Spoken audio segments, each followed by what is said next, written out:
Good morning, good evening, good afternoon, wherever you are in the world. I am Josh, that is Jason, and that is our guest tonight, retired Lieutenant Colonel Kevin Randle, United States Army. He is an amazing human being, very well accomplished author. I think over 125 books and more counting in the pipeline. And tonight we're going to talk about UFOs in the deep state with him.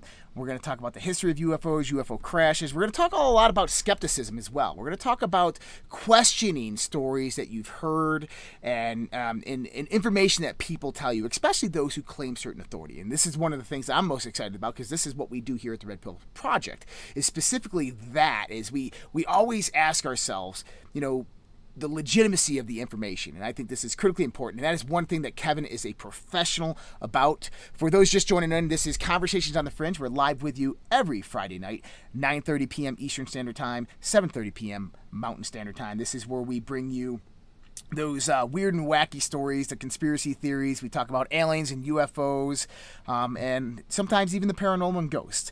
Now, Kevin, he's a retired Army Lieutenant Colonel who served in the Vietnam War as a helicopter pilot and aircraft commander. 2003, he deployed to Iraq as an intelligence officer, served on active duty with the Army and later the Air Force, was a member of the Iowa National Guard. He has been a proponent in the ufology world for, well over 30 years now, right? Right, Kevin?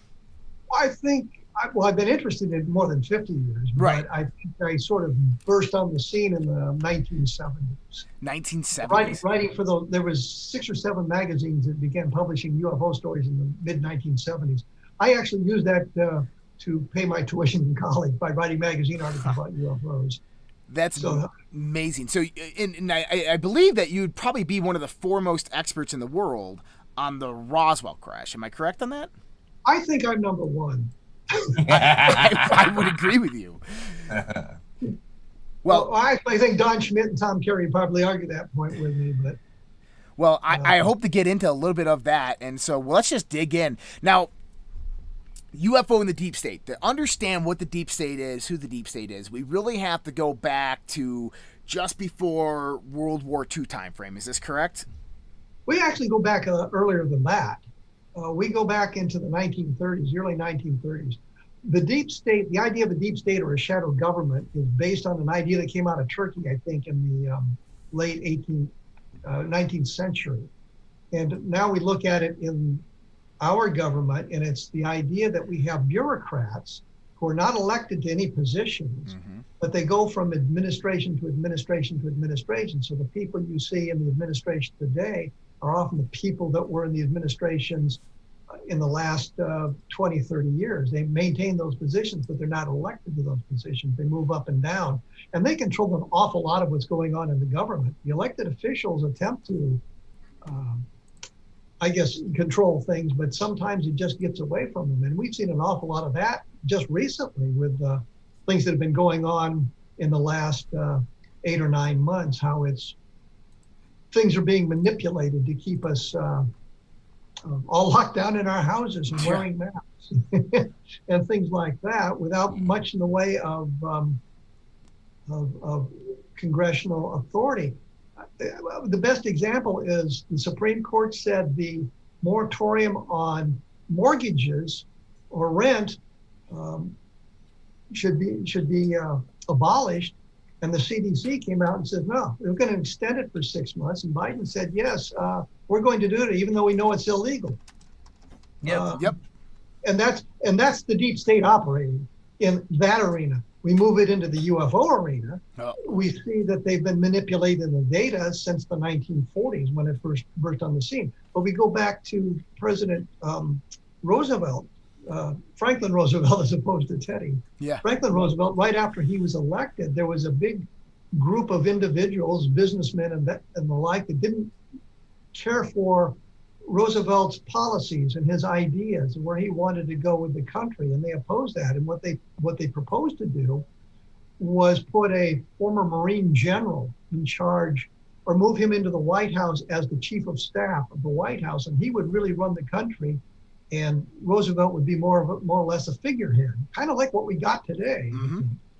But General Butler, who was a Marine general, who was a would have been the only man in history to be awarded 3 medals of honor had a Marine officer been allowed to receive the Medal of Honor during his first valorous act, I guess you could say. Right. He did eventually receive 2 medals of honor. And you get the Navy Cross for that one, right? No, I think there was a special medal that came out that if you look at the rack he wears, the number of ribbons, there's a red one with white stars on it that kind of mimics the regular Medal of Honor, and I think that designates the first one he would have had, and then he's got Campbell, a Medal of Honor with an oak leaf cluster on it. If you served in the military, you know who Smedley Butler is. Yeah, absolutely. Yeah. But to his credit, I mean, there was a real push to move him in there. They were gonna get everybody involved in the American Legion or one of those veterans organizations to support this. There's going to be a big march on it, and Butler said, "No, this isn't right. I'm not going to do it." He went to Congress and they ignored him. He went to the press and they made him look like an idiot. It was a conspiracy theory. But really what they were attempting to do was change the way the government worked, and Butler would have been the man kind of running it. We don't really know who would have been pulling his strings, but we now have a situation that is pretty much like that. Who's running the government today? And who's in the White House running things today? And what is their motives? It's certainly not consistent with what the American public wants or anything like that. And we can see it in all the things that are going on.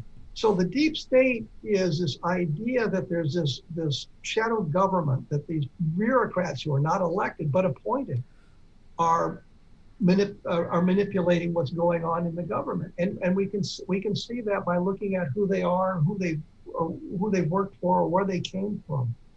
There was a big joke, I think, during Second World War that OSS, which was the intelligence organization run by Wild Bill Donovan, and they called it "Oh So Social" because the men and women being recruited into it came out of the Ivy League, Princeton and Harvard and things like that. They were at the upper crust, the social. The guys running it, the 12 disciples, and what they called the 12 disciples in the OSS were all $1-a-year men, which meant that they gave up their high-paying jobs in industry and law and whatnot to serve in the government for $1 a year, but they all came from the same place. And so that's another manifestation of the deep state. And when we move into the UFO arena, we can see that they're manipulating the data. We know where things are. We know what's happened. If we move beyond the nonsense and the mud throwing, you don't believe in those flying saucers, do you? Right. Or this guy was crazy, or change the information just slightly to make it look less impressive. Then we get this idea that UFOs aren't real, they don't exist, there's no alien visitation, and they can manipulate us into other arenas. The reason, and people used to ask me all the time, what is the reason that the secrecy is maintained? And I said, well, I don't really know. And as I was putting together UFOs in the deep state, it suddenly came to me, it's about the power. Yeah. And if you announce that there's UFOs, well, it represents a technology that's far superior to anything we have, because we can't travel interstellar distances. We don't know how to do it. And if you look at the propulsion of the UFOs, they're clearly not aerodynamic. So there's another way that they're holding themselves up in the air, and it's not lighter than air either. You can see that they're afraid of the technology, and the mere admission that these things exist reduces their power. And it's all about maintaining the power and controlling the population. And that's where we are in the UFO. The UFO in the deep state kind of points that out. So we look at the cases that are very, very interesting, how they've manipulated it, how the Air Force has participated in that manipulation through the Air Force Office of Special Investigation like that. We look at that in Rendlesham Forest, where they had those, John Burroughs, Jim Penniston, Charles Halt. Those people saw this thing in the forest, Rendlesham Forest near the Bentwaters base. Yep. And each one of them, I think without exception, although Halt denies it, but everybody else underwent hypnotic and chemical regressions. And their memories were manipulated to kind of remove some. Confusing for the men who were involved. Charles Halt says he was not chemically regressed or hypnotically regressed because he was the senior officer there and knew the people in the OSI. I think he's probably wrong on that. I think they probably did it to everybody. But the point simply is they're manipulating the data, and we can point to any number of good examples of that without having to get into the really fringe areas. Interesting. Take me to Smedley Butler. Now, do you really think that he would have been able to do anything within Roosevelt's administration? I mean, Roosevelt was a powerhouse during that time. He had to be read in, at least had acknowledged what was happening with the UFOs, with the technology. Now, I know presidents aren't necessarily read into these SAPs or these types of projects, but Roosevelt was there for a very long time, and he had to be incorporated in this. And I don't think he would have even gave Smedley Butler the time of the day. I think the point is what they thought was they could put Butler into the White House's chief of staff, and that they could control Roosevelt through other means, and that Roosevelt would be more or less a figurehead, and Butler would be controlling where things went, what was going on. He would be controlling the government. Mm-hmm. And Butler said, no, I'm not going to do that. And there wasn't anybody they could come up with to replace him in that position. And I think you're right that Roosevelt was also a very powerful player, and I'm not sure that how that would have played out had there become sort of the idea of a bloodless coup. Let's remove the president. Yeah. And we've seen that play out a number of times. The bloodless coup worked with Nixon.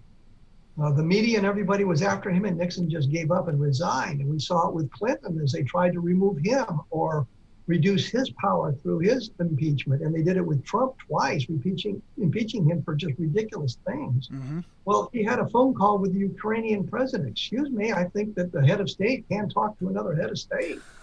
You know, it's really not your business what they're saying. And now we've got a similar situation with Biden, but his call seems to be with the Afghani president, Zahani.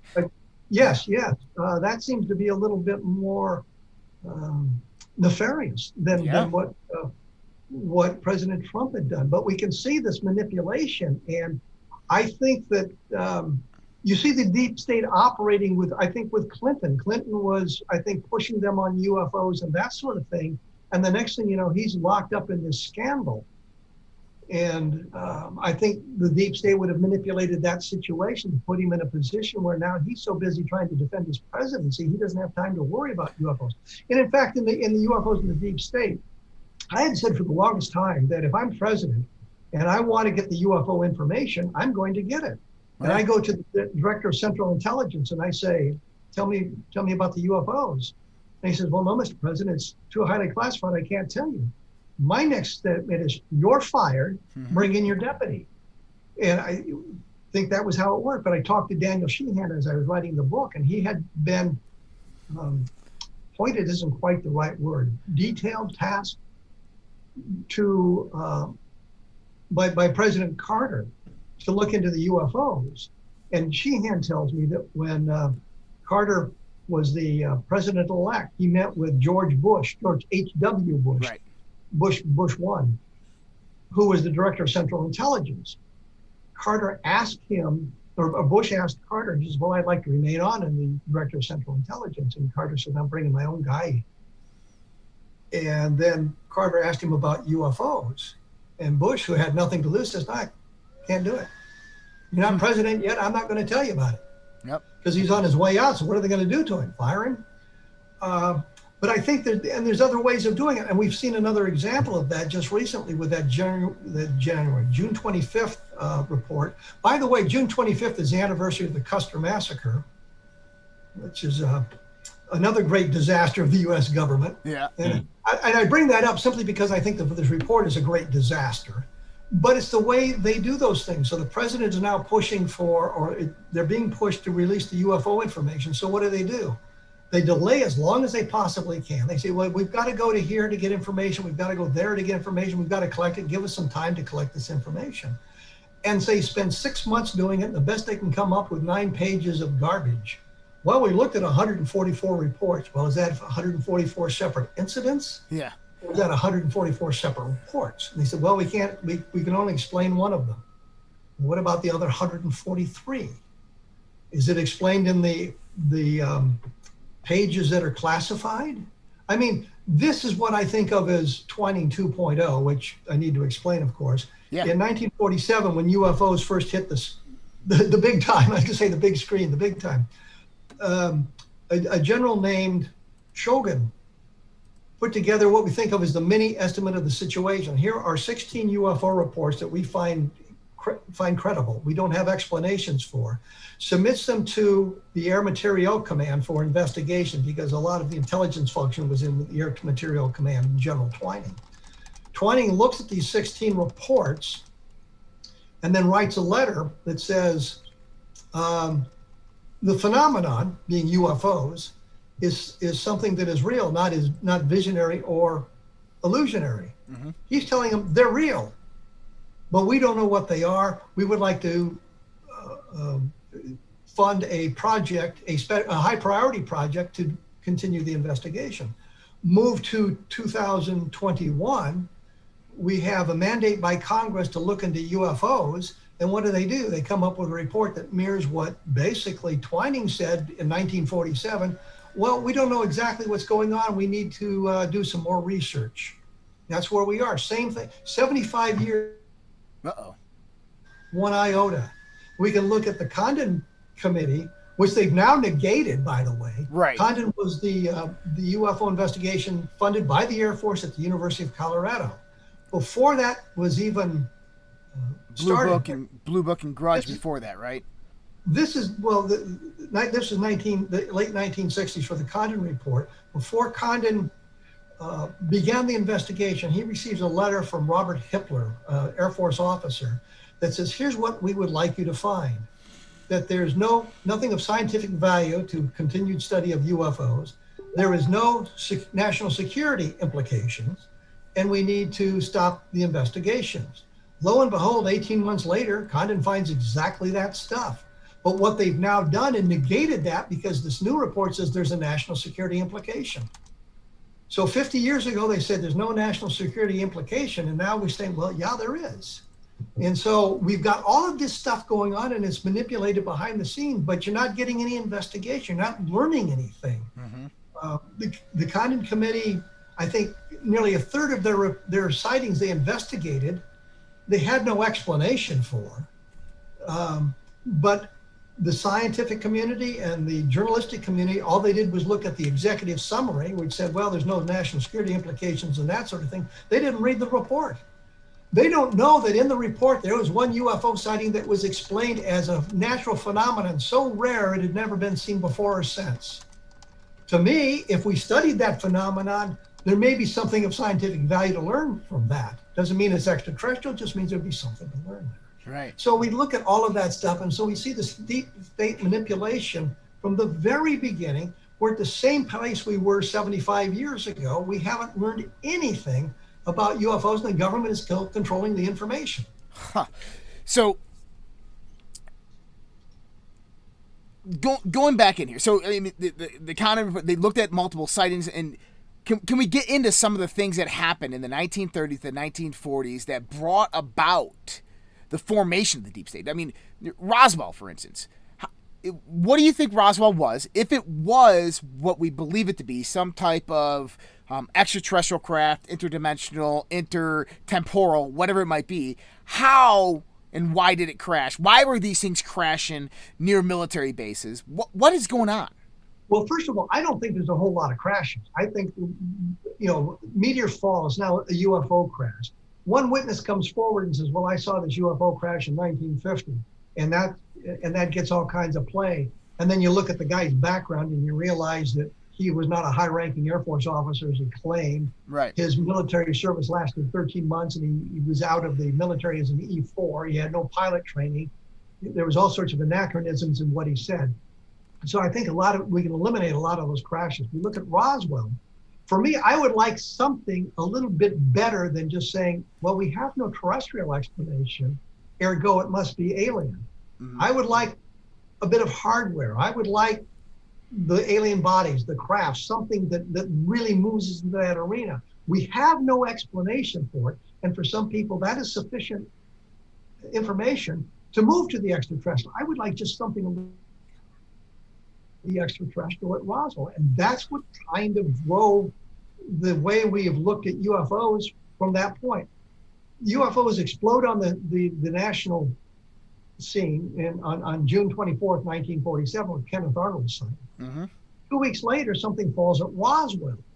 Now, when you look at the intervening 2 weeks, you see the newspapers filled with all kinds of stories about flying saucers, all kinds of stories about all things going on. One of the headlines, though, kind of shows us where they're going to go with this, which was UFO or flying saucers seen now in 38 states except Kansas. Well, the gag was Kansas was a dry state. You couldn't buy alcohol in Kansas legally in 1947. Therefore, there were no drunks to see flying saucers. But we look at all of the discussion in the newspaper. Then you have the story on July 8th, 1947. The Roswell Army Air Force captured a flying saucer in the Roswell region. And they're saying, here's this strange thing we found. We've got an answer to the flying saucers. The very next day, there's stories in the newspaper says the Army and Navy moved today to suppress the stories of flying saucers whizzing through the atmosphere. Well, the question becomes why? Why did they suddenly care on July 9th that the media was reporting these stories? They're looking back to the ghost rockets of Sweden in 1946, where there were a lot of flying saucer sightings. They looked at they called them the ghost rockets. They thought of it in the respect of rockets. But as those stories began to spread, the Swedish military suppressed the stories of the ghost rockets, killing the interest in them.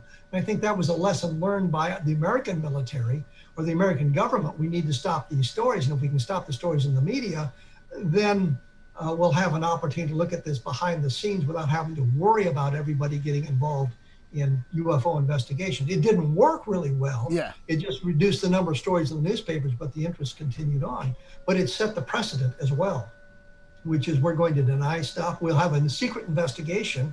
We'll tell the public it's Project Saucer. It was really Project Sign. And we will do our best. I think in the very beginning, they did their best to figure out what it was. But I think Roswell kind of clued them in as to what was going on. And after we get to the point where we're moving 6 or 8 months later, they realize the invasion fleet isn't coming. Right. There's no threat from the Soviets if it happened to be a Soviet weapon of some kind. They don't have to worry about that. So they kind of no longer cared that much. Then they put Ruppelt in charge in 1951, I think it was. Project Sign evolved to Project Grudge, which evolved to Project Blue Book. Each time it changed the name, the military came out and said, well, we've closed the UFO investigation and here's our final report. And it continued to work. And they did the same with Grudge.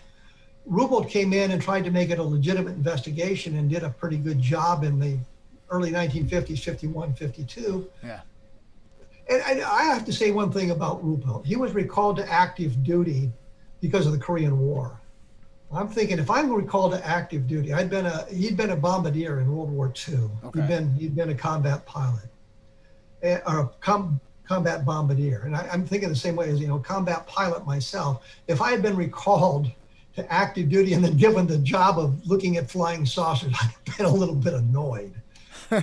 If I'm going to be called to active duty, get me into the fight, for crying out loud. I don't want to stay in Wright-Patterson Air Force Base and look at flying saucer stories. Although, given my background, I'd have probably relished that idea of looking at the flying saucer stories. But I mean, he did attempt to revitalize the UFO investigation. Then we have the Washington Nationals in 1952, the sightings over Washington, D.C. on 2 consecutive nights, Saturday nights, where the things are seen on radar, intercepts are attempted, pilots are seeing them, people on the ground are seeing, there's all kinds of stuff going on. But they still have no answer. Right. What's going on? They finally said, well, it was temperature inversions. Yeah, that works really. Well, they were directly over the Capitol building. They were directly over to the White House. And I mean, it was a national security concern. Yes. Real quick, Kevin, do you have a fan on? We're getting some feedback from something. I think that's the fan in my computer. Oh, okay. Gotcha. No worries that if we can't control it. So with Roswell. Yes. With Roswell. What brought it down? I have no idea. Yeah. I think I always feared the idea somebody pushed the wrong button. When all else fails, somebody screwed up. And you look at aircraft accidents, it's always pilot error. The pilot did something wrong. The pilot made a mistake. And being a combat pilot, being a pilot myself, I understand that. It's very easy if you've got to pay attention the whole Yeah. Aviation is always throwing strange stuff at you. Of course, when you're in a combat environment, they're throwing a lot more than just strange stuff at you. But I don't know what brought it down. It clearly came apart in the air. The materials recovered were suggesting to something extremely strong. Yeah. That we weren't unable to duplicate at the time. The weight to strength ratio was just incredibly low. I mean, they're just very, very strong and very, very lightweight. And we're moving into that arena with composites and carbon fiber and carbon filaments and all of that sort of thing. We're moving into that arena. But I don't know what brought it down. All I can tell you is something came down. Everybody agrees something came down right on the Roswell Ranch. I will say this, that it was not Project Mogul. And here's what I don't understand about the skeptical community. They're supposed to be skeptical, right? Yeah. Let's look at the skeptical. They're given, the Air Force comes out with this cockamamie Project Mogul idea. Project Mogul was a long array of balloons, which was supposed to tap into the acoustical level in the atmosphere. There's the acoustical level in the ocean, I think about 200 feet down, where sound travels incredible distance. Mm-hmm. They postulated a similar acoustical level in the atmosphere. And the idea was to put balloons with microphones in that acoustical level so that if a Soviets detonated an atomic weapon, they would be able to hear it. And that was the idea behind Mogul. That aspect of it was classified. What was going on in New Mexico in July of 1947, June and July of 1947, was not classified. They were using weather balloons, radar targets, unclassified materials. Their experiments weren't classified. In fact, on July 10th, 1947, there's pictures of what's going on in Alamogordo. That's where the project was located. Mm-hmm. On the front pages of newspapers around the country. So the idea that it was highly classified and that was why they had to lie about it in 1947 is simply untrue. The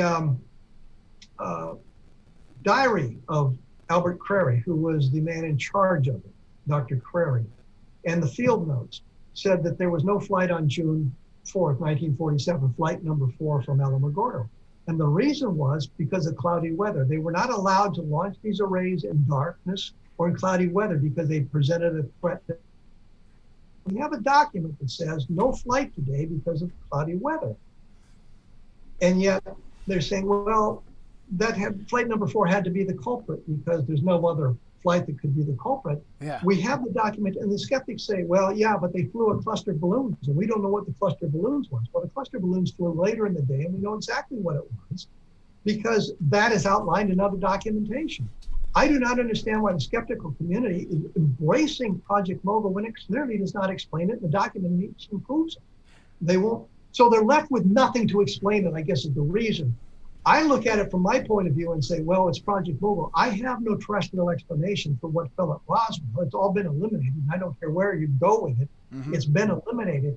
Ergo, that can move us into the extraterrestrial. As I say, I would like to see something a little bit more solid than just that conclusion based on the lack of being able to identify anything there. I think if there was any experimental aircraft or rocketry going on in New Mexico at the time that would result in this, or the possibility they dropped an atomic bomb. In 1947, the size and shape of the atomic bombs was classified. Mm-hmm. I don't know what clues you could get from the size and shape of it, but it was classified. You weren't even supposed to know that if you were not cleared to know it. If they dropped a mock-up of an atomic bomb by accident on the Roswell Ranch, not a real atomic bomb, but a mock-up of it, practicing with the B-29s, which had been modified to carry these things because I think they were like 13 feet in diameter and huge things. So the B-29 had to be modified to carry them. That would have been an excuse for some of the secrecy going on. But would we have seen the B-29 flight logs from those time frames, though? Doesn't matter. There's nothing to suggest that happened. Right. At all. There's nothing to suggest. No documentation. There should have been the documentation, and had the documentation been in 1947, it probably would have been classified. It is unimportant today.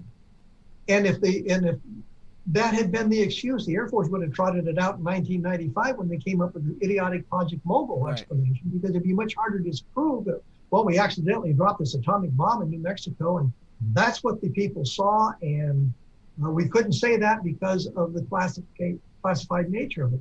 Mogul wasn't classified.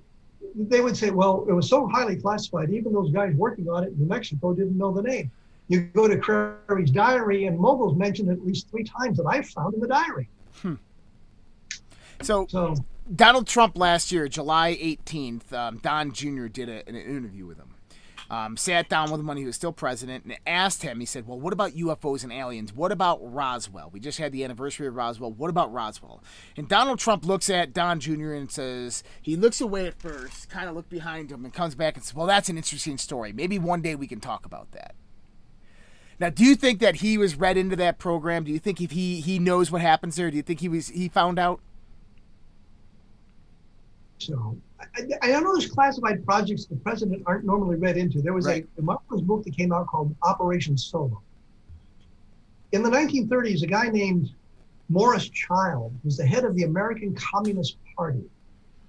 He was as red as you can be, red as a fire engine. He became dissatisfied with communism, realizing the flaws in it, which in today's world, people don't understand what the flaws are. But agreed. That's a whole nother argument. And became an agent of the FBI. But he was still the head of the American Communist Party.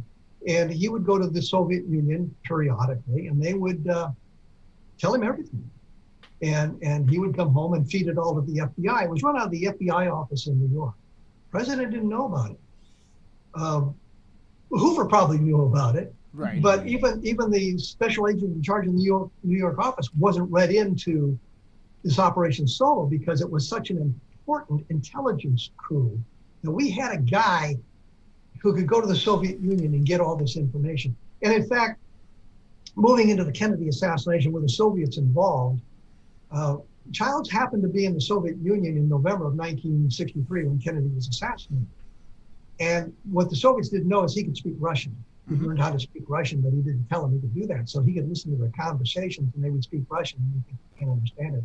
And at one point during the conversation, that Kennedy had been assassinated and they were afraid that the Americans, we would think that they had a hand in it. Talking about how they were worried about them thinking that sort of thing. So I think that kind of rules the Russians out of the Kennedy. Agreed, yeah.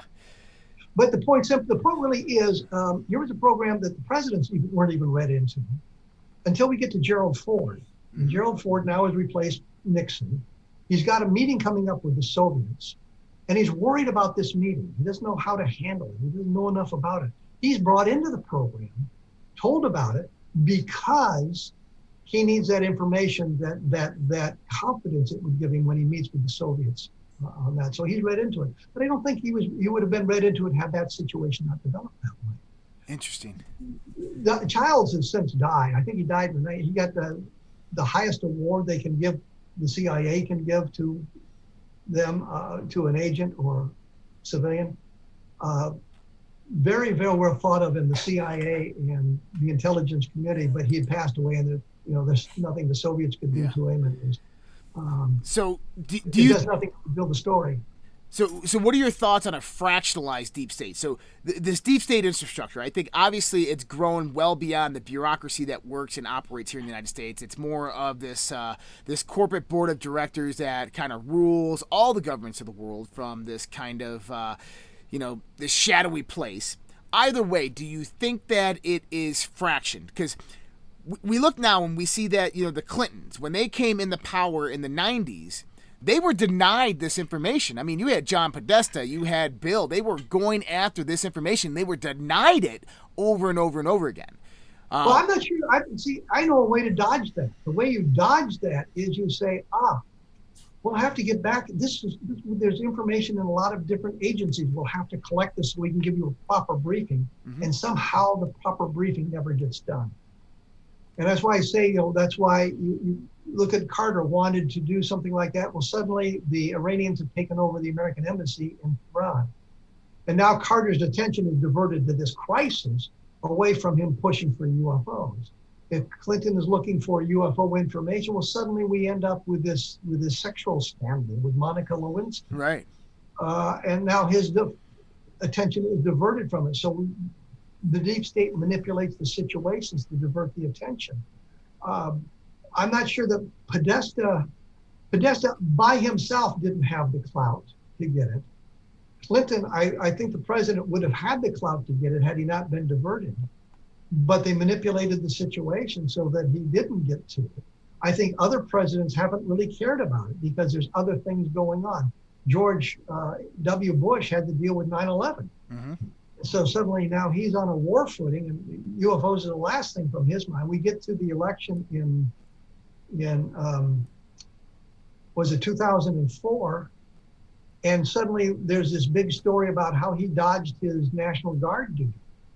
And that's the big investigation. In 60 Minutes, there's this big expose on President Bush, which ended up with Dan Rather being fired because they blew it. Yeah. They blew the investigation. There's a movie. I look at you go to my blog and you type some of this stuff in, and you can find information on it. The movie was called Truth. And there's a scene in the end, and it's relevant to us in the UFO field because it reflects MJ-12 perfectly. They've got all this documentation that's been given to them, but they don't have the originals. So They're trying to vet the originals. And there's a scene in the movie where Mary Mapes is in front of the lawyers who are investigating this. And she says this would be if it's forged documents, the forger would have to know all these things to cleverly forge these documents. He'd have to be a person who was participating in the Texas National Guard at the time. And I said to the TV, and I say in the blog, no, all he needed was some documentation from that era that he could co-opt into what he wanted to say. The guy who probably was a member of the Texas National Guard, I've got papers from my military career that go back into the 1960s. Mm-hmm. So I could pull up stuff and put it in the framework of the 1960s because I have that documentation.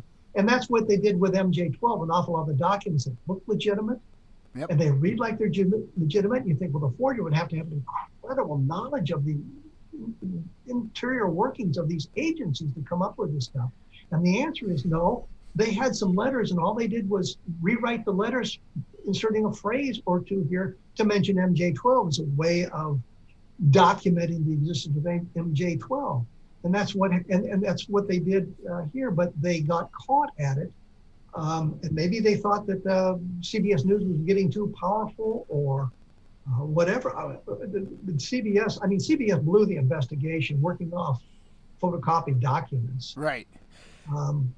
Now, what do you think about the legitimacy of MJ-12 itself? Do you believe that there was an organization of these men in government who controlled this information and occulted it, in a sense, into the military-industrial complex? I'm not sure that it was nearly as well organized as MJ-12 would suggest it was, but I think that you would have had a ad hoc committee kind of thrown together, especially after Roswell. We've got to figure out what's going on here. We need some scientific minds. We need some military minds. We need some people to understand what's going on and how we respond to this perceived threat. So I think that's where you're looking at some of it that way. But I think that after we moved a certain distance from that event, we realize the invisible fleet isn't coming. It really is no immediate threat. Then this ad hoc committee pressure to apply our technology to some of this material recovered as our technology evolved. But I think it's a very small group that does it. I'm not sure that it's not like the MJ-12 group. It's a much smaller group, and they said, well, we've got this technology. We go to this agency and we say, what can you tell us about this materials? So I think that's kind of the way it works in today's environment. I don't think there's really an MJ-12 committee. I think it's very closely held by this deep state, and once our technology evolves into a certain arena, then we apply that technology. I always look at it as and I always had, the example was just so great 25 years ago. But if you took a VCR, video cassette recorder, yep, for you millennials, that's a tape recorder, a TV, and a power pack back to Merlin the Magician, and you say, here's this black ribbon, And if you can figure out how to decode it, you get pictures and sound. Merlin the magician can't decode it because you have to understand two things that are invisible: electricity and magnetism. Mm-hmm. And he did not have that technology. He could not decode it. And I think that's where we are with a lot of the materials that were recovered in Roswell, is we don't have the technology to understand it. You know, if I take if I took a DVD back to the early 1990s and say, here's a DVD, and if you can figure out how it works, you can get pictures and sound on it, Right. off it, they wouldn't have been able to figure it out. Our technology had not evolved to the point where we could figure that kind of stuff out. Right. And it's an interesting point that, you know, through the progression of this, we're accumulating these technologies. We're trying to understand the physics behind them, the science behind them. We're trying to reverse engineering them. And that, in a sense, becomes a national security concern, because we have this technology which is far superior to ourselves, yet we don't know how it works. So therefore, the best thing to do is to make it secret, because if it becomes public, well, it doesn't benefit us any, but yet makes us a target by our enemies, because now they're going to want it. They're going to want to look at it. They're going to want to research it. They're going to want to know what we have, and that can even promulgate war in some sense. And that's one of the reasons why I think that a lot of this was brought into the levels of secrecy, is because we didn't have the technological acumen to actually go in there, reverse engineer these things. Now, this progresses through the 60s to the 70s, and we learn some things about these. We build reverse engineered craft. We start flying our own stuff. We start getting our own stuff. And I think from my perspective is the deep state kind of branches off. You kind of have this intelligence structure, this intelligence, Dulles and all these guys that was originally developed. And as this progresses forward, this gets more and more deeper into the militaristic style, where you have your general officers become highly integrated into this deep state, and they become over control of this information and this knowledge. Is that kind of correct? I'm worried about the generals. I don't know if you do the same thing I do, and I'm sure as a former military man you do. When you see a general officer on TV, you look at his ribbons. Mm-hmm. And where has he been? What has he done? And I've noticed that an awful lot of the generals that are running around today have no combat awards. Yeah. And that's sort of a frightening thing to me as a combat veteran, that guys leading the military, and I shouldn't say the guys and gals leading the military, are not combat veterans. And that was kind of one of the things, if you look back at the presidents from many, many years, you know, an awful lot of them had military experience. Some of them, George H.W. Bush was a fighter pilot in World War II, was shot down and was wounded, that sort of thing. So he's got a different perspective than somebody who has not served in the military. Yep. And understand that sort of thing. And so you get to people like Bill Clinton that actively dodged the draft. Then now they're in command of the military. Now we got Biden in there, who doesn't seem to have a clue about how the military operates.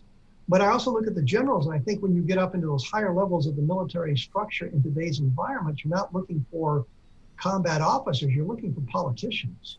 Right. And the guys that reach the upper levels are politicians, as opposed to your 3 stars and 4 stars are more political in necessity than anything. They're utilized, especially when you get up into that rank. Yep. Brigadier general, that's they're mouthpieces for the military-industrial complex in the sense of securing funding for various projects and getting the congressional approvals for those projects for more funding. And also building relationships with the industry, so that when they retire, they move into high-paying jobs in American industry. And so now you got them kind of working together, again, in the deep state. And it's no surprise to us that the majority of the officers we're seeing right now, the general officers, 3 stars and 4 stars, that are in the public eye are all former Mil Intel. Mm-hmm. And that is something to be highly concerned about. And maybe not concerned about, but what you were just saying is that a lot of them were not combat veterans, but when you look at them, they're all military intelligence officers or former military intelligence officers. Well, we have to kind of be careful on that, because I'm a former military intelligence officer too. Right. And people seem to think, well, you're once intel, you're always intel. I'm thinking, my job in the military in Iraq was more akin to a reporter. I'm looking at information. Yep. I'm analyzing that information and I'm giving it to my soldiers as a way of protecting them on their missions. I'm gathering the information, but I'm not doing anything nefarious out there in that respect. And I think you've got to take a look at that. And I'm not sure that, you look at one of the guys, general officers don't wear the branch insignia in the Army, so you can't tell what branches they came up with, and that kind of thing. But you can kind of read it through their ribbons, and you can see that they have deployment into Iraq and Afghanistan. But as a Vietnam veteran, I'm thinking, Vietnam was a real shooting war. Yeah. And I think in Iraq, I was only involved like 3 gunfights. And that would be like a bad day in Vietnam. So, that sort of thing. So I'm not sure that really is important. I think once you move up into those higher echelons, though, it's the politics you play and how you get to that point that is important. And I always was of the opinion that the military should be run by officers who have had combat experience. And there are arenas in which combat experience wouldn't be of benefit to a general officer, like in the medical corps. Or a supply corps, right, yeah. Things like that. But those who are running the combat operations ought to be combat officers. I've always been of the opinion that you shouldn't be present unless you're a combat officer, because I think you'd be less willing to engage in combat operations if you've been through it yourself and understood the toll it takes. It's just send in the soldiers, we don't care, type thing. So you have to look at all of that together. Well, that's a psychopathy that we have right now in the administrations that have been coming in. Is they are unemotional and they don't understand the circumstances of sending soldiers in or leaving people behind in Afghanistan. Or making the moves they did in Afghanistan by allowing China to set up America to give $80 billion worth of U.S. military equipment, leaving it all behind, plus about 40,000 people, and causing American casualties so China could come in, support the Taliban, and basically undo 20 years of semi-progress in Afghanistan. What I don't understand is why we didn't destroy the equipment. Because they gave it to him. It was Biden's return back to China, right? What I'm saying, you look at World War II and you have MacArthur in the Philippines, and he's fighting a retreating action throughout but they're doing everything possible to destroy the equipment, so the Japanese can't use it. They're blowing up bridges. They're destroying airplanes. They're destroying tanks. They're destroying weapons. They're shipping gold out of the Philippines on submarines so it won't fall into Japanese hands. They're burning stacks of money. They're burning the rosters of everybody who's serving in the military so the Japanese won't get their hands on them. And I was telling my wife, I said, I would have set the helicopters on fire. I would have removed the bolts from every one of those M16s and bent the barrels. Yep. If I was moving out. I mean, just taking the bolt out is going to cause them all kinds of trouble. But if you put just a slight kink in the barrel, they're not going to be able to straighten it out. Yep. Right. Spike the artillery pieces. They didn't get much in the way of artillery. Oh, just bomb the shit out of they should have bombed the shit out of Bagram. They should have. Once they evacuated, just bomb the shit out of it. But they didn't because it was a gift from China to the Afghani Taliban. I would have parked all the helicopters right close together and set them on fire. Yeah. So, but that's a whole other argument. It is. So curiosity. So we have the deep state. We have UFOs. We're progressing now into the 2020s. What do you think the state of affairs is right now? U.S. extraterrestrial communication, alliances. Is there anything going up on space? Do we have a secret space program? What are your thoughts on all this? Well, I talked a little bit about the secret space program in the book. And we know there was a secret space program because there's documentation. I think there were 39 people who were being trained as astronauts at the Edinburgh Air Force Base, for God's sakes. The program was canceled because they thought it was too dangerous. But I'm thinking, who cancels that? Why are you training astronauts in secret at Vandenberg, for crying out loud? Yeah. I don't think there's much in the way of communication between us and the aliens. I can't see that happening. But we know there's strange stuff going on, and there's hints to it. And I look at a lot of that stuff in the book, try to look at it from the point of a skeptical point of view, and saying, well, here's where we are with the information. Here's what it suggests. Here's some of the documentation that leads us to that. But there's more to be found. There's much more that we can learn about this. But here's the basics of it. Here's something that you may not know. And here's what I learned about Jimmy Carter and his attempt to learn about UFOs. Here's what President Reagan was doing with UFOs, and that sort of thing. So we look at all of that, and then we transition into, there was an abduction with, and I can't remember his name. Oh, Terry Lovelace, who was an not an OSI, but he was an airman, Air Force, NCO airman, who had an abduction experience. I'm not sure he was abducted by aliens. I think it was some kind of an experimentation, or some kind of mind control exercise to see what they could get him to believe. That's interesting. But we look at Rendlesham Forest, and we can see the same sort of thing going on there. It may not have been the OSI or the military conducting that experimentation there, but once the event transpired, whatever that event was, whether it was alien or not, there was manipulation of the people who witnessed it. And we know that based on the records that we find. So we can get these hints, and then we can deduce what was going on at a higher level and get us a little bit further along. Yeah. But we can demonstrate there was a secret space program. We know that. Is it continuing on today? I would guess yes. If they have a craft from Roswell, are they attempting to reverse engineer it today? Absolutely. You say, where is it? I'm of two minds there. I'm saying, well, I would have left it at Wright-Patterson Air Force Base, because everybody had assumed it had been moved by now. But then again, everybody assumes it's at Wright-Patterson Air Force Base, so maybe we got to move it. And there's any number of islands in the Pacific where we can control access a lot better than we can to Wright-Patterson Air Force Base, which would be a good place to store that stuff and to attempt to reverse engineer it. Well, speaking about reverse engineered craft, what are your thoughts on Bob Lazar and his story? I'm ambivalent about that. I don't find him to be a very credible source. I know George Knapp does, and I know George Knapp, and George Knapp is a pretty careful reporter. So you have to look at that. So, George, I don't think George Knapp could be fooled that easily. So maybe there's something more to it. And Stan Friedman was just absolutely sure that Bob Lazar was a faker. And so you look at, we're now diametrically opposed. George Knapp is a big UFO guy, as we all know. Stan Friedman was a big UFO guy, and they're in opposite camps over Lazar. And I think part of the problem with Lazar and Friedman was jealousy.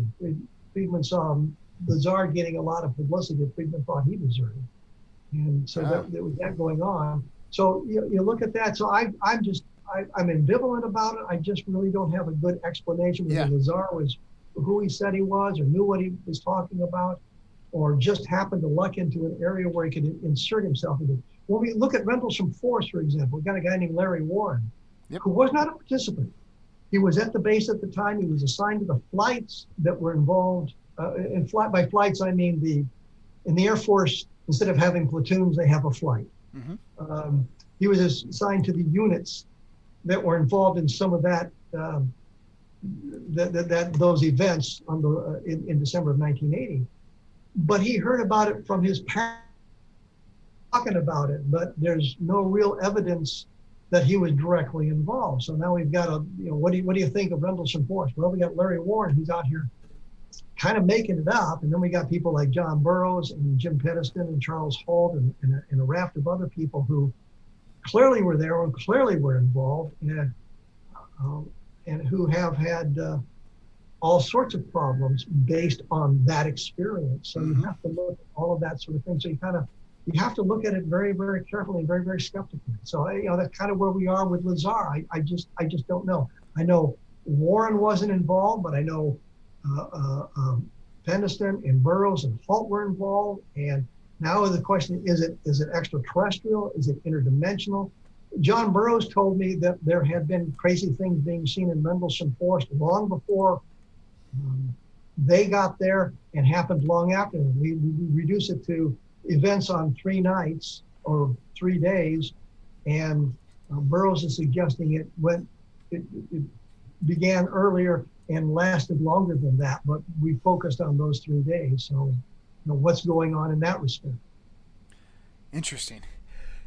And so we've had quite a few people on the show before, and one of them is they talked about a secret spaceport, that there is been communications with aliens and the current administration, the last administration, and the world, and that disclosure potentially could be coming, and that big events could be coming. Now, what are your thoughts on that? The Israeli, the former head of the Israeli, equivalent to the National Reconnaissance Office, last year, Rami, I think his name was, came out and talked about a galactic federation. Trump was in communication with the Galactic Federation, that aliens were in communication with the governments. What are your thoughts on that?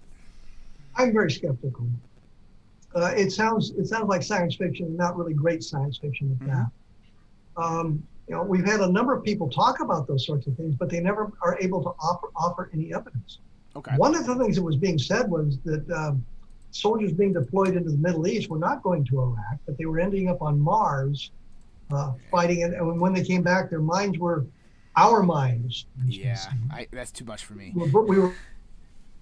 God, I remember ordering stuff over the internet from Walmart and getting it in a week. And I said, we even had one hell of a space program where Walmart's got a store on Mars somewhere, a warehouse on Mars to get that stuff to us. I've got literally thousands of pictures of Iraq that I took during my tour there, because I know in Vietnam we had to use cameras with film and it was expensive and all that. Now we have digital cameras. You can take picture after picture after picture and just download it to a computer and take another 100 pictures. Right. So I've got literally thousands of pictures of Iraq and me in Iraq, that sort of thing. So, do I believe that we were involved in a war on Mars and soldiers deployed to Iraq were really on Mars? No. Although if you go to my blog, there's a story where I do say that. And I say, yeah, it's all out now. I can talk about it, but it's more tongue in cheek. And it's kind of making fun of these stories. Well, I give a lot of credence to what you're saying here, because there's stories out there. I know Project Camelot, Carrie, they've done a lot of stuff with this, with people who claim to be Navy SEALs who use time travel to go over to Mars, and they fight in these wars, and they're completely brainwashed, and you say, well, what about your SF-15 documents? And do you have? Oh, no. Well, these are FOI request documents. We can see your security clearance. I can see how long you serve. I can see your military records. I can see that it's classified. And we know that that's a psychological principle of people who are in denial and don't really want to admit certain things. Let me interrupt here to point out that a lot of the stuff in the military records you would be requesting isn't classified. Correct. What school did you go to? Exactly. Where did you deploy to Iraq? How well did you do on the rifle range? Yeah. What awards and decorations have? How long did you serve for? Yeah, that stuff isn't classified. There's no reason to. They're never going to classify it. You could be the most top secret. We had Craig Sawyer on here, former SEAL Team 6 member. His military record is not classified. You can go in and see all the training that he did. You're not going to see the missions he did, but you can get all the training that he did and all the things that he did throughout his whole service record. And so people who think that, like, well, he's special top secret dude, and he's working with alien stuff, so they had a class it. That is the first number one red flag. And anytime that you see this, like, I traveled to Mars, but I can't tell you about it. I was a Marine, but I wasn't the Marine that you see today. I was a Space Marine, and this is just it's these people got some problems. I was awarded a classified Medal of Honor. That's right. Yeah. Yeah. There's no such thing. If you are awarded the Medal of Honor, the citation will be in your records. It may say that the mission was classified, but there's going to be a citation there. They're not going to classify that sort of thing. Yep. And people don't understand that. They think that the people who are involved in these things, my record is completely classified. They've redacted all this stuff, but the school training and all of that other stuff isn't redacted. You can go to my military record. You can find out that I went to flight school. I can tell you, I actually found a picture on the internet of my flight school class. I was in 68-19, and you can find a picture on the internet of my class, and I'm like the second guy in the second row, I think, from the left. I'm the second guy in, but my name's on the bottom of the picture. You know, I've got a picture of me standing at the Baghdad the big swords in Baghdad. I got a picture of me standing under the big swords, and a picture standing under a sign that's about the Baghdad airport. And in the background is a porta potty, and anybody who's been to Iraq can serve ubiquitous porta potties all over the place. So it's interesting because I did narco-terrorism in the South Pacific, and I just went up there and did a quick internet search. And for everybody in the chats, if you want to either validate my military service, there you go. USA Today article. Cartel boss wanted by U.S. nabbed in Mexico. And there's a young petty officer Reed right there getting past a whole bale of cocaine.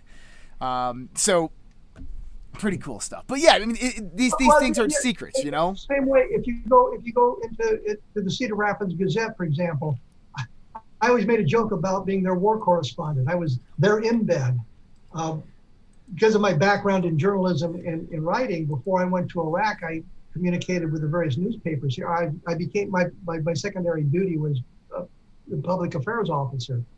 So I probably sent 50 articles to the Cedar Rapids Gazette about what was going on in Iraq with us, that sort of thing. So, I mean, there's all kinds of evidence. You go to the Denver Post, and I forget what year, I can't give you it was the 1970, I think it was. And there's a picture of me in the Denver Post, I think it's in November Denver Post, getting an award for service in Vietnam, an Air Medal for Valor from service in Vietnam, and it's a picture of the Denver Post. So. Well, I appreciate your service in Vietnam, and I appreciate your service to what you've been doing here in the UFO community. I'd like to ask now, if we looked at the current state of affairs, where do we stand? We have a deep state in the United States. We obviously have communism being rushed in here. I mean, I don't think we need a political affiliation to understand that. I think everybody sees that. But where do we stand on UFOs and the deep state and technology and what's happening right now? What are your thoughts on this? I think that the deep state's going to suppress the information. When they first released the information from the Tic Tac video, I was thinking, well, we've taken a step toward disclosure. They're coming clean. But now we've taken steps backwards with the release of that idiotic report. It was, I think of it as C- high school report. Right. It wasn't very good. But we've taken a step back. Well, we're doing something here. We'll get back to you on it. And here in another 90 days, we'll come out with another report. I think what they're doing there is kind of tap dancing, hoping that everybody will forget that 90 days are going to come up with another report and just let it slide. I think they got caught flat-footed after the congressional vote to add that amendment to the COVID thing, where they were going COVID legislation, that they had 180 days to come out with a UFO report. I think they figured, well, nobody's going to care, and in 180 days I'll forget. And suddenly there was all this information. I said, we got to throw something together here pretty quick, which is why we get that nonsensical. I think they'd given me a week to create the report. I could have done a much better job without having to leave my home. But I think that I thought we were moving towards disclosure. I don't think we're going in that direction. I don't think either. We're just kind of a status. They're doing what they have to do to hold the press and everybody at bay without really telling us anything. Now, and I think they continue that up until. And look where we are now in today's environment. We've got to deal with this pandemic. We're still dealing with the pandemic. We've got to deal with the fallout from the withdrawal from Afghanistan. We've got a crisis on the border, which is causing all kinds of trouble. We've just had that hurricane that caused major damage throughout well, Louisiana up into New York, New Jersey, and Pennsylvania. And I will say one thing about that. You're going to have to expect that New Orleans is going to flood because it's below sea level, you idiots. Yeah. It's going to flood. But dealing with all these crises, so UFOs isn't on the front burner at the point because there's nothing critical about it. And I think we had an opportunity in the 1990s, and we had the Air Force scared, which forced them to come up with their Roswell report. Mm-hmm. But the news media at that point didn't want to look like they were idiots and believing in flying saucers, so anything the Air Force said they kind of bought. Although they kind of laughed at the anthropomorphic dummies, right, and the time dilation. Now, but for the most part, and now you look at the stuff and it's all over. Well, yeah, Roswell was explained as a mobile balloon. Well, no, it really wasn't. You just think it was. Right. Well, what are your direct thoughts? What do you think, with everything that you've seen, everything you know, was Roswell extraterrestrial, intertemporal, interdimensional, Russian, Nazi, or American? I see nothing to suggest it was an American experiment that went wrong, because if it was, the Air Force would have trotted it out in 1995, because there's no technology involved in 1947 that hasn't been overwhelmed by our advances. It wasn't Soviet because they didn't have the capability to do it. And had it been Soviet, that would have been another argument. I don't think it was terrestrial at all. I think it was extraterrestrial, but as I say, I'm a little bit skeptical on that because I don't have that smoking gun that I would like to have. I'd be more along the lines of intertemporal, from the future, something time travel wise. I like that idea the best because it's the neatest one. Right. It's the most exciting one. I've done a bunch of science fiction novels on time travel. So I'm always playing with the ideas of time travel, but I just don't think time travel is possible. That's just my opinion. I like the idea. I just don't think it's the explanation. I look at it interdimensional. Yeah, there's a possibility there, but I don't think it is. I think it's extraterrestrial. If we're going to point at a solution, I think it's extraterrestrial. That's the most likely explanation of everything that we have. It's interesting too. I studied it a lot back in the late 90s, the Roswell incident. And when I was really, really interested, listening to Art Bell late night and, getting into this stuff, the next day you go to the library and you get books because the internet wasn't around.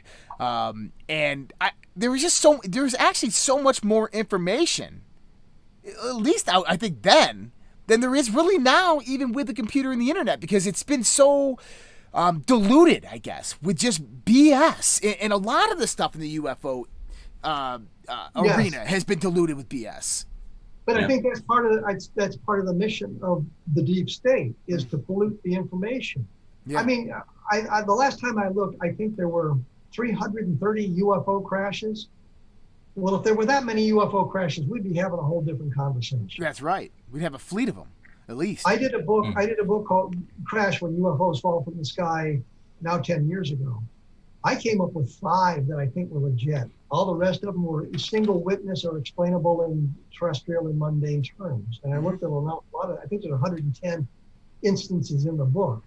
And the 5 were Roswell, Las Vegas in 62, Kecksburg in 65. I looked at Kingman in 53, and of course Shag Harbor in 68. Now, if you ask me about it, I think Kecksburg was probably a meteor. Sorry, Stan Gordon. Yeah. But the evidence points in that direction. What about the one on the Mexican border that the Americans went over into Mexico? The Mexicans. That's a hoax. You think so? That evolved. No, that evolved from one guy, Robert Willingham, who claimed that he was a retired Air Force colonel. I got his records from St. Louis. He spent 13 months in the military, from December of 1945 to January of 1947. He rose to the rank of E4. He claims to be a veteran of World War II, and technically he was, because the war wasn't officially declared over until 1946, middle of 1946. So joining the military in 1945 makes him technically a veteran of World War II. He claimed that he was a fighter pilot, was badly injured in Korea, but Every military pilot I know who has a FAA license, and I have one myself, has at least a commercial pilot's license. Willingham only had a private pilot's license. Here's the deal. When we got out of flight school, we had 210 hours of flight time. We were told, you want to stay a day here, we've got a school, we'll give the test, and you can get licensed by the FAA. Well, we all went home.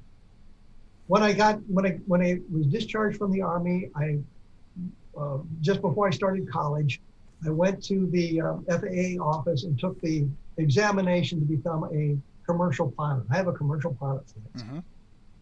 There was no reason for a military officer to get a private pilot's license. The FAA assumes that if you have military flight training, you are a competent pilot. All you had to do was take a test on 50-question test on the FAA regulations. I didn't pass with a really high score, but I didn't care because I passed. I wasn't looking to do anything. I just wanted to pass the test. I knew enough to pass the test. So when Willingham shows up with his private pilot's license, I say no. There's no reason for him to have a private pilot's license. He should have a commercial pilot's license. I've got one, and every military pilot I know who's taken the test has a commercial pilot's license. There's pictures of him in a uniform in the 1960s, the old 505 uniform, khaki uniform, as a major. And I said, well, how could he fake this in the 1960s? Talk about it in the 1980s, 1990s, in the 1960s. And I said, well, send me the picture. And they did. And I looked at it. I said, that's not an Air Force uniform. That's Civil Air Patrol. If you blow up the picture, there's it's a silver plate, and it says Civil Air Patrol, Auxiliary of the United States Air Force. Civil Air Patrol has a search and rescue mission. They train cadets, teenagers, in all things aviation and like that, with an eye to recruiting them into the Air Force.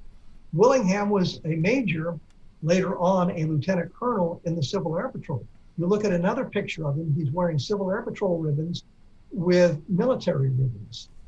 Well, you can do that in the Civil Air Patrol. You can wear all your military ribbons plus the ribbons you've earned in the Civil Air Patrol. You cannot wear Civil Air Patrol ribbons on your Air Force uniform. Ergo, he's in a Civil Air Patrol uniform. He's wearing Civil Air Patrol wings, and the places on the collar, the lapel, where you'd say the U.S. brass would go. You know about the U.S. brass.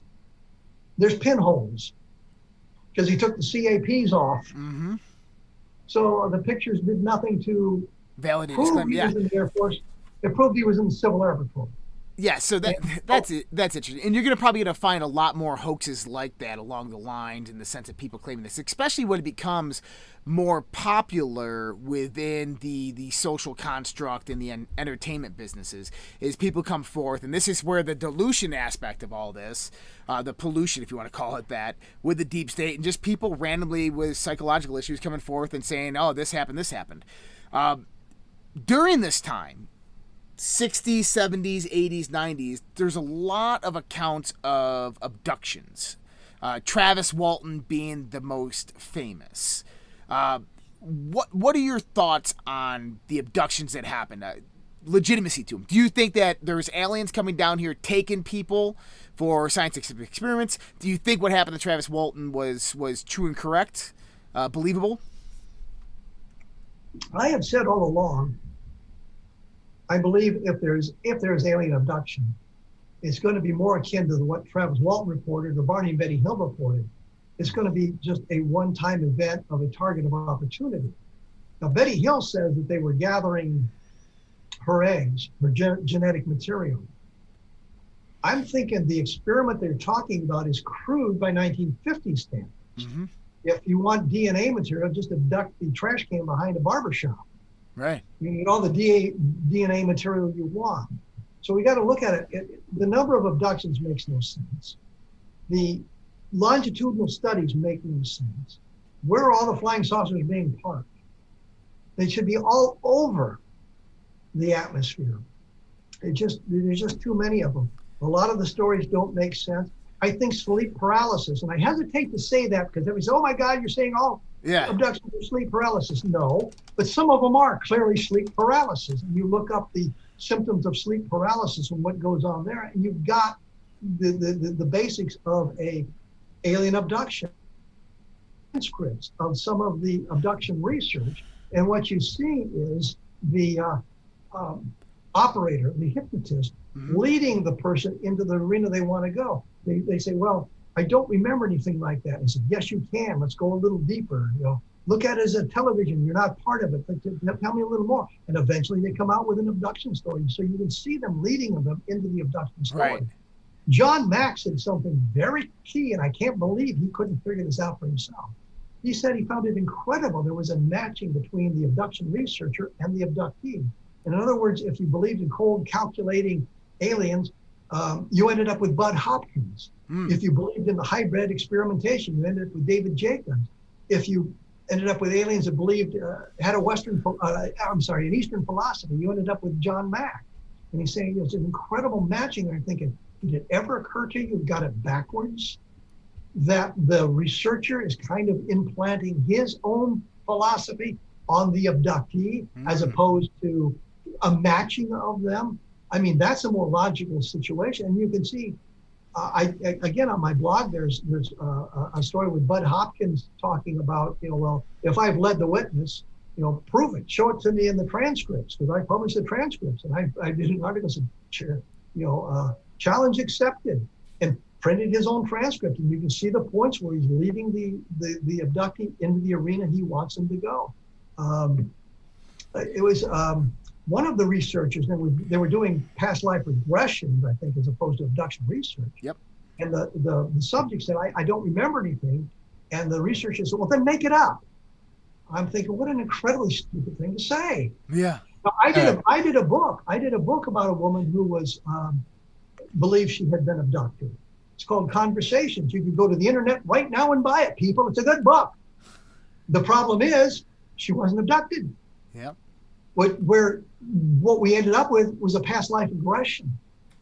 And it seemed that she had these memories, or telling this tale of all these horrendous, evil people in history that she had been associated with, from the queen who was bathing in virgin blood, to Jack the Ripper, to the Black Dahlia killer, and all of this stuff. I don't know where her memories were coming. There were some interesting things she would tell us, and we would have to go to the library to research. Today it'd be much easier to fake all this stuff. But she had an incredible knowledge of some of these things, and there was no evidence that, she was a nice lady who had a family, and she was having these horrific dreams, and people said, well, you've been abducted, you need to look at it. So that's how I got involved. And as we were conducting the research, I wasn't doing the hypnotism because I didn't want to do it. I had a partner who was doing hypnotism, was qualified to do that, and said to her, well, take us back further. And suddenly she's telling this horrific tale that has nothing to do with the modern world. And we're thinking, what in the hell is this about? And as we explored it, it became out that she had these past life memories that were terribly horrific. And even if you accept the book as fantasy as opposed to our interesting book, because you get to learn some serial killers in the past and how they operated. But it's that sort of thing. So when you're dealing with something like abduction, is my point, is and you're using hypnotic regression, you're dabbling with people's minds, and you're causing them, or can be causing them, additional trouble. You have to be very careful you don't lead them. You have to be very careful the way you ask questions. You have to be very careful in what all you do and what you say. We tried to set it up so he would ask the questions. We'd only get his verse. I would pass questions, but you'd have to be careful how you phrase the question, because you didn't want them to pick up a clue on where you wanted to go. You had to be very generic in the questions and kind of let the conversation. Right. Yeah, absolutely. It's I've had multiple experiences in my life. As for abductions, I would say that there is suspicion that they've happened to me. Now, my father, my mother, my brothers, they definitely have experiences they remember quite clearly of certain events. Now, what that pertains to, who that was, what it was, whether it was something extraterrestrial or whatnot, I don't know. Well, let me interrupt here, because I did an investigation with a woman named Pat Roach in Utah in 1976, I think it was, and some of her children remembered the abduction. She remembered the abduction, and some of the children didn't. I had James Harder conducting the hypnotic regression, which turns out to be a mistake. But I think I between sessions, he kind of led her to where he wanted to go. And the one I remember he was talking to her about Barney and Betty Hill, and how Betty Hill talked about there being a lot of little Betty Hills running around out there, and that they had pushed a needle into her belly. In the next hypnotic regression session, Pat Roach said, "Well, I don't remember being physically examined, but I know I was." Well, that came out of the conversation that was held prior to the hypnotic regression session. And so he subtly led her into that sort of thing. But the real point is, some of the children believe they had been abducted as well. I believe that Pat Roach experienced an episode of sleep paralysis. And in her discussions with what went on in talking to the children, some of them picked up on the story and believed they had been abducted with her. Others didn't believe the story. And it's kind of a shared delusion. But Pat Roach was the one controlling the delusion, and the memories of the children were never as robust as the memories of Pat Roach. So I think that's how sometimes families get involved in these discussions as well. You have to be very careful with the research. And I agree. And my experience comes, I was about 10 years old, and I had a friend who was sleeping over, and we were all in the martial arts at the time. And about 11:30 p.m., when my mom had gone to bed, my parents were divorced, and they lived about 3/4 of a mile away from each other. It was through a field. And so there's a field, there's a berm, and Rochester International Airport was just on the other side. We're about 20 minutes away from Rochester, but all the planes used to fly over. And me and my buddy, we snuck out, and it was a clear lit, starlit sky night. It was summer. There was a little bit of dew on the grass. I remember this. And we were dressed as ninjas, and we had a whole bunch of knives and stuff. And we were crawling to get to my father's house, which was across this field about 3/4 of a mile. And I remember we got to this little berm area right there behind a grocery store. And we look up and we see the plane coming in. And this is about 11:30 midnight, about that time. We see the plane coming in. And next thing I know, we're crawling again, and we get up, we start walking, and we show up at my father's house. And my brother and my father are there, and they're screaming at me. "Where have you been? Everybody's been looking for you. We have no idea where you were. We didn't know if you were okay or not." And we're like, "What are you talking about? We left 10 minutes ago." They're like, "It's 5 a.m. And we're sitting there going, "What just happened?" And I remember this clear as day. My father knows the story. My brothers know the story. My mother knows this story. But massive lost time. Have no idea what happened during that time. Jason's had a few experiences himself. But, for those, we don't know what happened. I don't know if an alien spaceship came down and took me up there. I don't know if I fell asleep in the grass and me and my buddy both fell asleep and we just woke up. Who knows, right? I've never tried to regress those memories.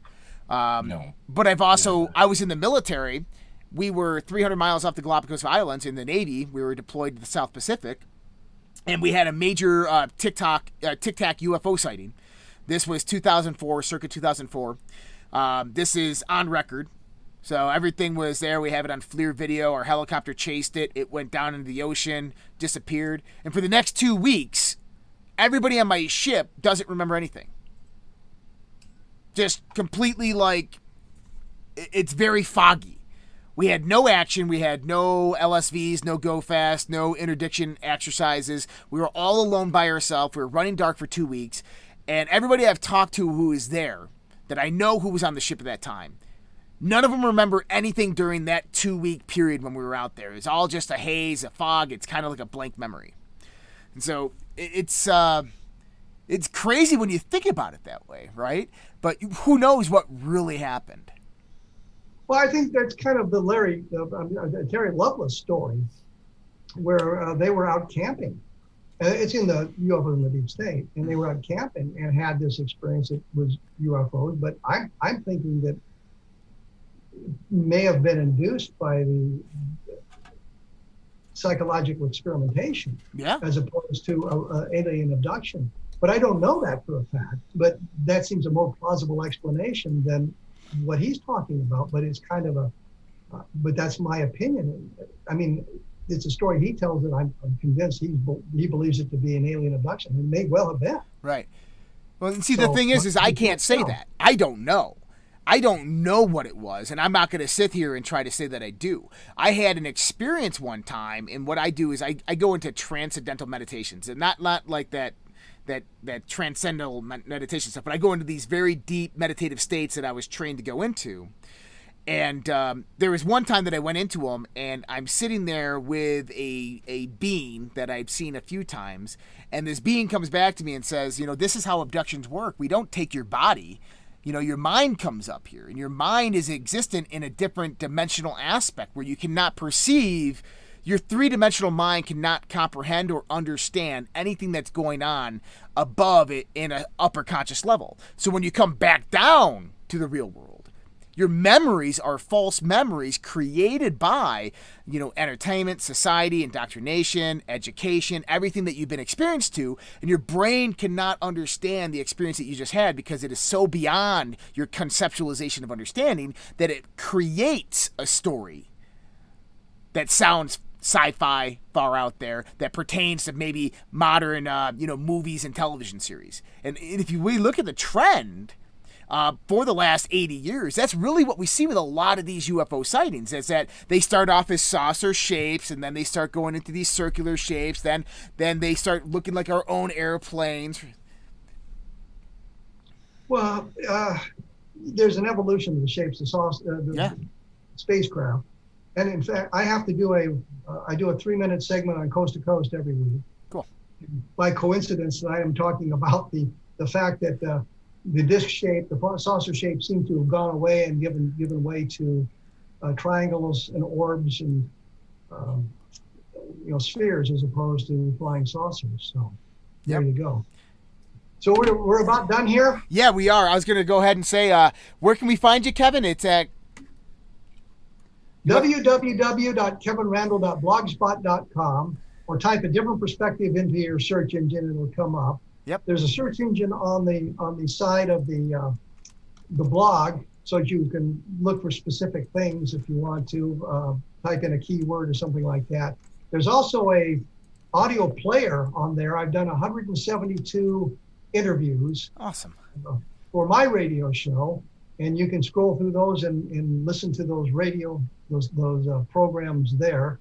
The books are available at Amazon.com. Yep. Take a look at Conversations if you get a chance. I don't understand why that book hasn't done more than it's done, because it's an interesting little book, but it has nothing to do with UFOs. Oh. It deals with past life regressions. UFOs in the Deep State is the latest book. There's Roswell in the 21st Century, which is kind of a cold case look at Roswell and Encounter in the Desert about the Socorro Land. Fantastic. Well, we got you all linked up. Yep, we got you all linked up. Amber's out there sending the links out, and so everybody can find you there. I recommend going on over to Kevin's Blogspot, definitely subscribing, checking out his books. You can find UFOs in the Deep State linked up in the description box below. For everybody out there, we love you. God bless. And for everybody else who's going to be joining us on our subscription show, Fringe After Dark, if you want that, the email that was just sent out a little while ago, you can find all the information there. If you go to redpills.tv and you go to the More menu, you're going to see Fringe After Dark. If you click on that, it's going to have all the subscriptions that you guys can find to get into Fringe After Dark. That starts here in about 30 minutes from this point in time. We'll see most of you guys there. Everybody else, you guys take care, and we'll see you tomorrow.